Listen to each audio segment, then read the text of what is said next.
Ladies and gentlemen, welcome back to the Master Coach podcast for the Wildcast. My name is Jason. I am your host and the head trainer here at Wild. And today I'm joined by Emma Bennett, who is a coach for Mum-preneurs.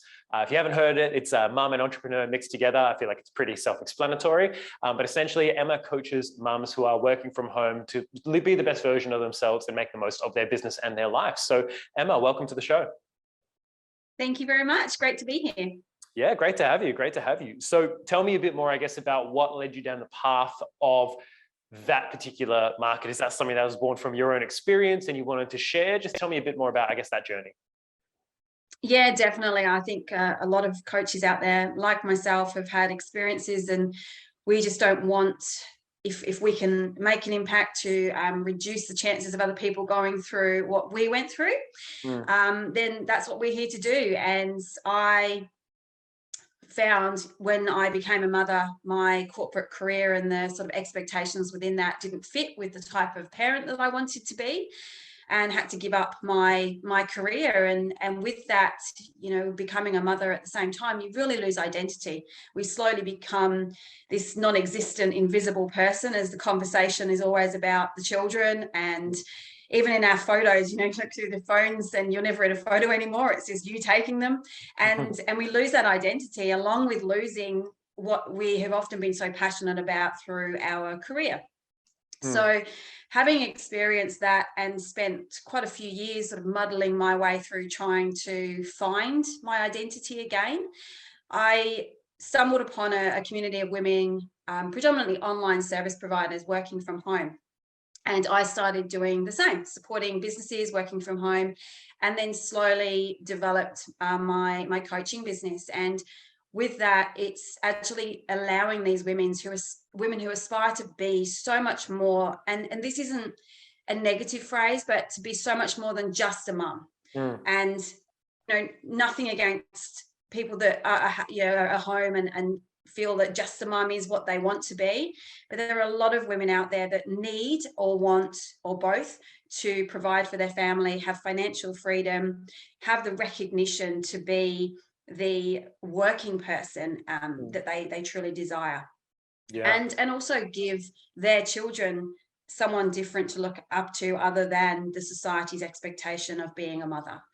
So I work with those women in assisting them to achieve their goals, because so often and I partner with quite a few business coaches in this, and so often they stumble through the ideas of their business, but the stumbling leads to the guilt of being a mum, overwhelm, the doubts, and everything else. So I come in and partner with them at that point to be the person, their cheerleader in the background, to see them over those hurdles so that they can actually move forward and achieve the goals that they want in life.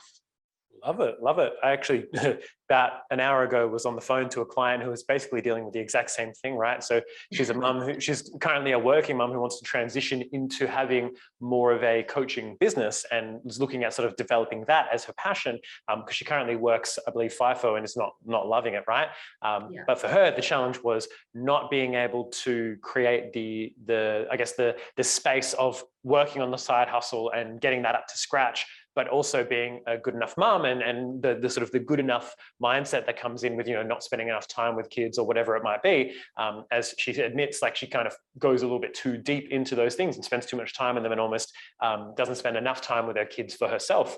But she also is like battling with this sort of unworthiness of, but am I worthy enough to really pursue my dreams, and all of that fun stuff. So it is 100% such a common thing. I was speaking to her and I said, mums have their own brand. They're only ones who have their own brand of an emotion, mum guilt, right? It's the only emotion that has its own its own sort of peer group associated with it. So I guess, what would you give a client who's in that kind of a situation where they're trying to sort of make the move to doing something that they're more passionate about, while still sort of maintaining that level of love and attention in the family, and keeping the relationships going if they're in one, all of that stuff?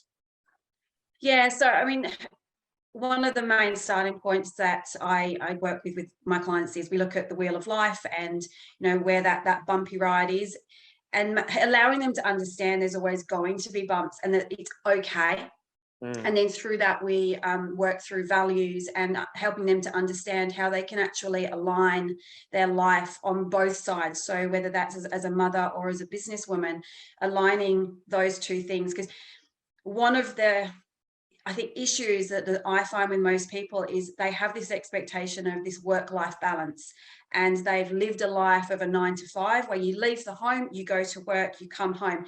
And if your children are in childcare, you don't need to feel guilty because that's what everybody else does. But if you happen to be working in the office at home while your child's playing, they're at home with you, but they're playing, they're not with you, we supposedly have to feel guilty about that. So it's breaking down the society rules and allowing them to look at their values, their inner core beliefs and values, where their stories and their coding have come from, to guide them as to, right, this is why you're thinking the way you're thinking right now, but we can break this down and you can instill new beliefs and new rules on how you want to live your life. And that will often overcome a lot of that situation. And then looking at the practical side of things, in one of the biggest things that I learned was, you know what, to be a good mum, to be the best mum, I need to be the best version of myself. So I need to fill my cup. And looking at, okay, what are you filling your cup with? So when you spill your cup, when it all goes to poop, when you spill that cup, what's coming out of it? That's your choice. And it's how and what you fill that with and how you use your time, and understand you do not have to live life by everybody else's rules, and you can create your own. Yeah, powerful. So really examining, you know, what are you living in alignment with, and getting back to that on, as you said, on both sides, to make sure that, you know, all sides of the equation are really sort of adding up to what they, you know, what they really want at the end of the day. Exactly, because life has to blend when you're, especially a work from home mum, or whether it's a side hustle as well. Everything has to sort of just smudge into one thing. You can't live life with each of them being a separate entity. And I think so often we hear the phrase, you know, the phrase work-life balance. It's I think one of the worst phrases in the world, because I always think of it as being these set of scales, and to make a set of scales balance, you've got to give a lot to one and take away from the other, and vice versa. So you've always got that tug and pull as to where you should be doing things. Whereas when you can create a life in all areas, whether it be work, family, friends, you know, wherever, that aligns truly with your core values, that's where you get balance, because it's aligned with you and what you find is most important, and making sure that you live your life by those values. Right. So I guess in that conversation around values, right, what do you find comes up more often? Is it people who are out of alignment with their values and they need to get back into alignment with what's important to them? Or do you find people try and shift their values to meet their current behavior? What do you find works better for people or is more powerful? To be honest, it's more the awareness of how they're living their current life, and where that sits with how they want to live their life. Right. Because so often they have that guilt that they are investing perhaps in this business, and they're taking some time away from their family. But it's understanding, well, what is that business for? Where does that sit with your values? Why are you doing it? And once they're aware and they understand how it fits with their true values, and they are living life by those, I think it helps to justify having time away at times from your children, and understanding that no one on this planet can be with their children 24/7 and be their best selves. We all need to invest in ourselves personally, because as much as we become a mother and a parent, you know, this happens for fathers as well. You know, you invest and you become this other person, really. They're a part of you, they're attached to you constantly. They're everything, but you are still your own identity as well. And it's sitting down and understanding that it's fine to love yourself. Yeah. I mean, obviously, you know, with I'm looking at becoming a dad in a couple months' time, so that's always fun. Yes. One of the big things and the big tips that we've gotten from a lot of parents is reminding yourselves that you're not just mum and dad, you're also husband and wife. So reminding yourself to sort of play those roles as well, and not let those go to the side and just focus on being mum and dad. Obviously, you know, there's a little life that needs your attention and needs a lot of focus to be kept alive for a little while. And then they start to get a little, you know, until they're about 18, and then you can really let them go and do their own thing, right? But that's been one of the key things, right? Is playing those other roles in your life and being those other sort of identities that you also have. And as you said, remembering what is the bigger picture behind this. Like, I'm not just in the short term, and this is what a lot of people I feel get stuck with. They get focused on the short term, and they get focused on, well, in the short term, I'm not spending time with my kids, so I should just do that instead. However, in the longer term, you're developing your own passion, so that by the time the kids, you know, are old enough to the point where maybe they're going to school for a longer period of time, you're not also left in the position where you're like, well, now what? Now what do I do? You know, what's my next step? I just spent 10 years investing in that, and now I'm 10 years behind everyone else. And I often ask people, you know, what do you want your child to describe you as? How do you want them to see you? So if they're asked at school, who's your mum? What does she do? You know, you want them to have something that they can be proud of you. And yes, being mum and loving me and everything else is absolutely fantastic. But, you know, is that really what you want in your life? And exactly as you said, you know, who are you going to be in 10 years' time if you sit and put your life on hold? And whilst we always make compromises, and we have to do things differently because of the needs of children. You know, it's the benefit of running a business from home is that you have those choices and you have the flexibility. But when you don't write the rules around your business by your life, and you try and conform to your old life's way of working, you lose the reason that you're doing that business. So you don't have a sustainable business, you don't have a fulfilled life, you don't have freedom and flexibility. You know, understanding that putting boundaries in gives you the freedom. So it's, you know, a lot of it is about their mindset and how they understand all of those types of things, and understanding the awareness behind what they're doing, the motivation, what's keeping them going, what's going to get them over those hurdles. But also, in the long term, what is this going to create for my family? 100%. I think, I mean, at the end of the day, it really just comes down to, what do you want? And is this in alignment with that?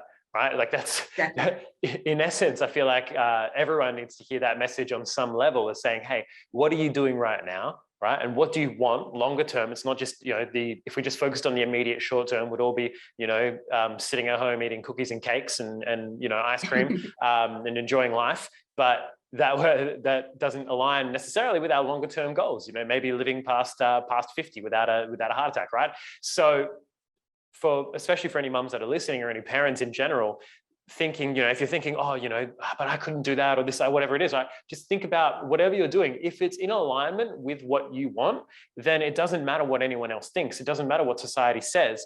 No matter which side of the spectrum, you know, you're on, if you're living in alignment with what you want and you're moving towards what it is that you want at the end of the day, that's all that matters. Right? And then it's just removing anything else that's not that, any of the guilt or the shame of not, you know, conforming and doing what other people do. Oh, this, you know, the comparison trap, right? This is, oh, these mums are out there doing this and that, or, oh, this mum is, you know, taking care of her kid full time, or maybe I'm not a good enough mum for doing that, right? There's both sides of the spectrum will feel that. So, and the biggest thing I've learned so far is that every single person is going to have an opinion on how to raise kids.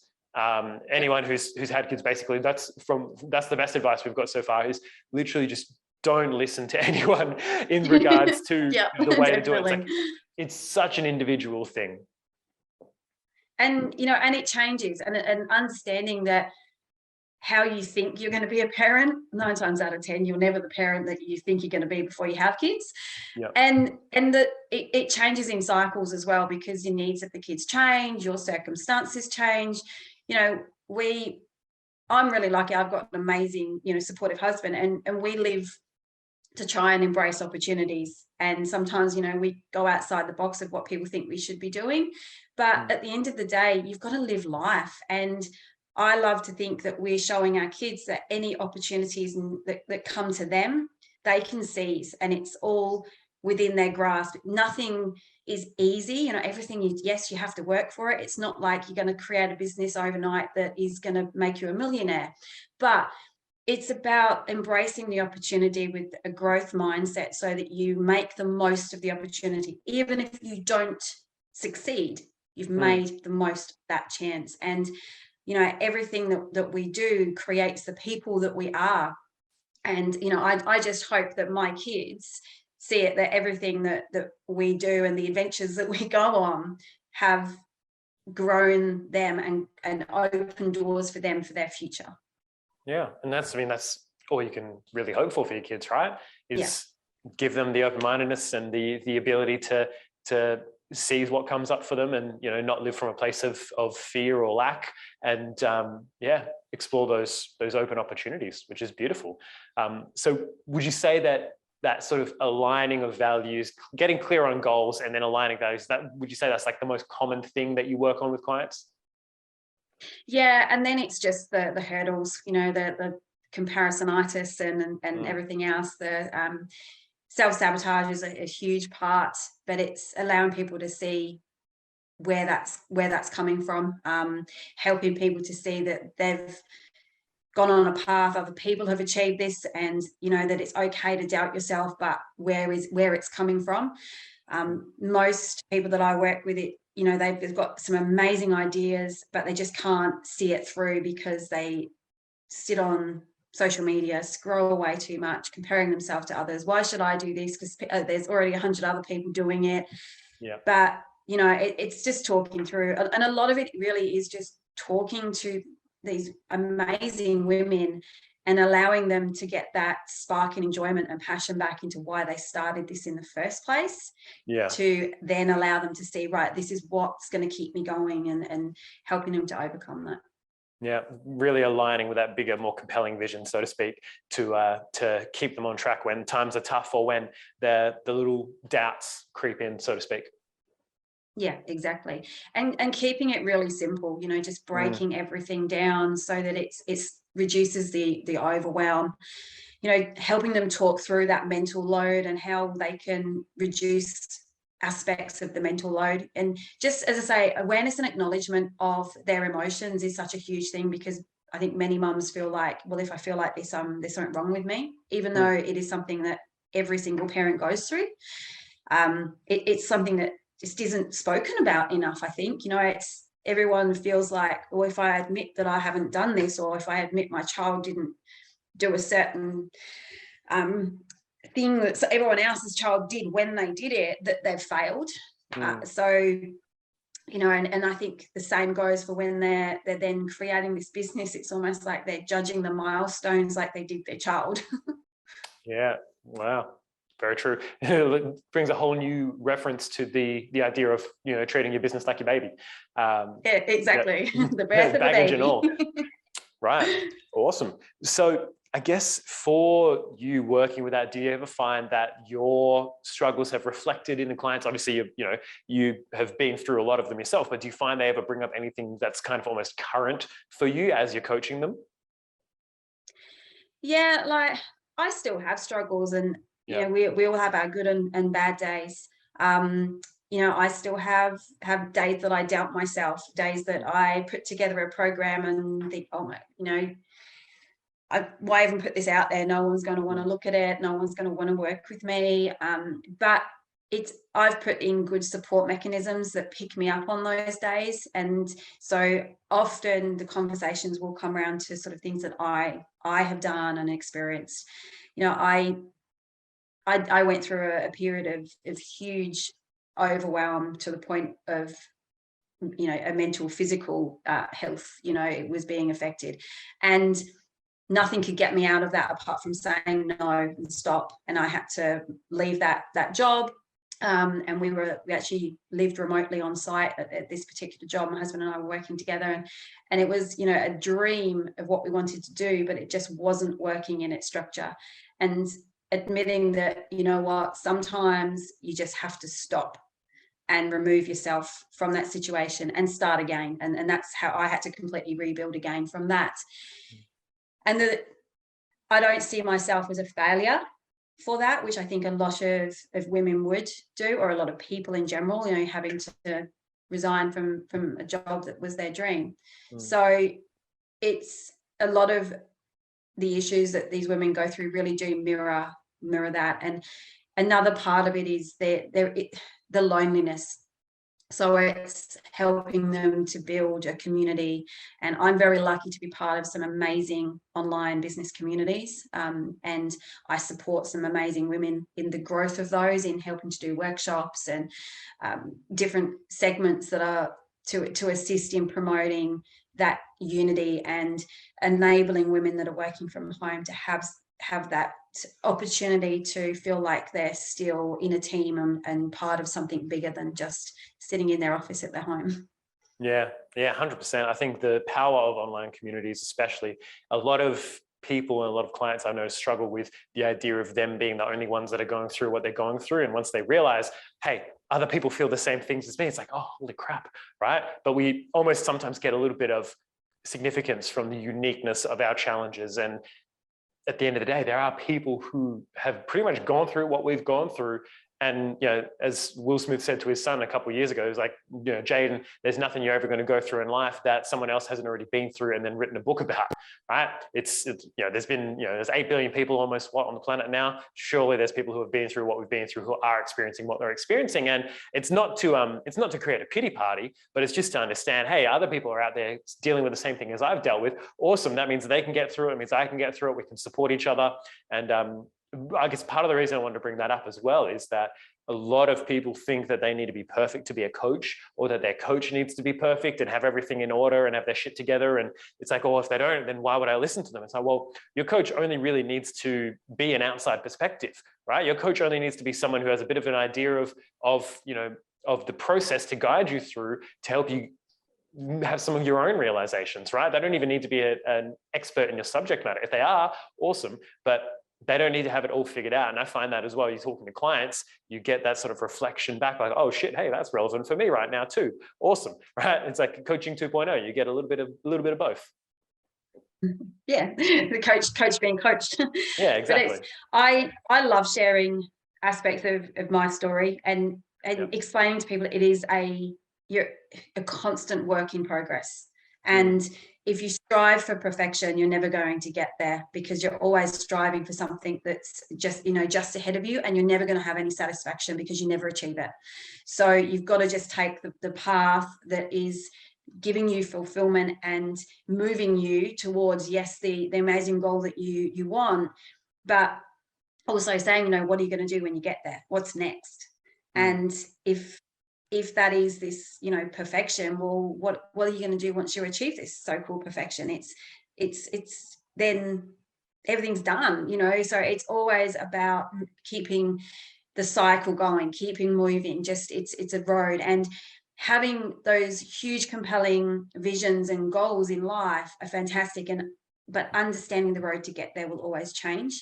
I meet so many women who think that, they've set a goal for their business and they've set exactly how they're going to get there, but then life happens. Look at the world in the last couple of years, things change, and it really throws them out completely. And that the overwhelm and the limiting beliefs that become part of them when they can't hit the exact milestones that they wanted stops them dead. So I work a lot with women in understanding and helping them to understand that the goal is always there, but the path will change, and it's okay. And the path is changing for a reason, and it normally means it's a positive reason, because even out of negativity, a change is positive, because if you don't change, nothing will change around you. One of the biggest things that I've learned over the last couple of years has definitely been that a lot of people crave the certainty of knowing what the next steps are and the exact process that they're going to have to use to get there, when they need to derive their certainty from the goal itself, because they close themselves off from opportunities. If you're so set in the path that you have to take to get there, as you say, as soon as there's a pebble or a fork in the road, then all of a sudden you're back to square one, because you've lost all that certainty, because that's not working anymore. It's like, well, that was my plan. It's like, well, no, you need to have certainty in yourself and certainty in the goal. You can have a sketch, right? You can have the little outline, when people are doing a portrait of someone's face and they've got the little circle and then the little cross to map out the dimensions of the face and all that. I'm not exactly an artist, but I've seen it. And, Instagram reels every now and then, but you've got the sketch ready to go, and then you can pivot when you need to pivot. Because if you derive your certainty and that sense of surety from the plan itself and the step by step, then you are going to feel let down. You are going to feel overwhelmed when things inevitably change, because they inevitably do. And that's a surefire way, as you said, to lead to self-doubt, because you're trying to plan the road 15 steps ahead, and then you realize, oh shit, there's roadworks going on. Oh, I don't know how to get around this. Whereas if you just have an idea of the general area and where you want to get to, okay, you can make some pivots and changes, but then otherwise you end up driving through bitumen that isn't completely solid yet, and then your tires get stuck, if you're following the analogy. Exactly. And like it even comes back to your day-to-day life, and especially as a mum working from home, because trying to explain to people how boundaries are so important, and setting a structure that works for you. Because, well, I've had this scheduled, I think this is our third time lucky of us having this conversation, because of, you know, the lovely world that we live in. Schedules change, school things happen, you know, things have to be changed because staff are off, and my business has to be able to adapt to that. So I have to always have that white space in my calendar and in my boundaries to allow for that. So, you know, just being able to really bring it down to the day-to-day living opens up again for opportunities, because otherwise, trying to play catch up constantly, you never achieve anything. You are just doing the basic minimum of living, rather than exploring the projects of life that light your fire. Yeah, I think, and this is something I've learned from a mentor of mine, Nick Peterson, a guy I've been listening to a lot lately, is if things have to go perfectly for you in order for your plan to work, then that's not the right plan. Right? That plan hinges too much on perfection, too much on things that just aren't going to happen, right? And you know, I can imagine this with any parent. You know, I can imagine this probably for myself, being like, oh yeah, no worries, we'll be able to do this thing on Saturday, because you know, all I need is for my daughter to wake up at 6 o'clock and then have a good feed, and then go down for a nap for 90 minutes after that, and then after that we'll be good to go. She'll be up for 3 hours, and then it'll only take us 20 minutes to get there and 20 minutes to get back. Yeah, all of that will be fine, right? I'm sure there's plenty of parents that schedule their days, and even people, you know, CEOs and business owners schedule their days around things going perfectly, and then being no fires that need to be fought, right? Or business plans based on the best case scenario, when inevitably things change, right? And don't necessarily want to say things go wrong, but circumstances change, and life is inherently random, right? And who would have thought that 2.5 years later, 2022, we thought that COVID was just another, oh yeah, it's just one of those, like the bird flu or SARS, or when everyone was really scared about Ebola for like 3 weeks, right? But then all of a sudden, you know, it went everywhere. And then, you know, things started to change really, really rapidly in ways that no one really predicted.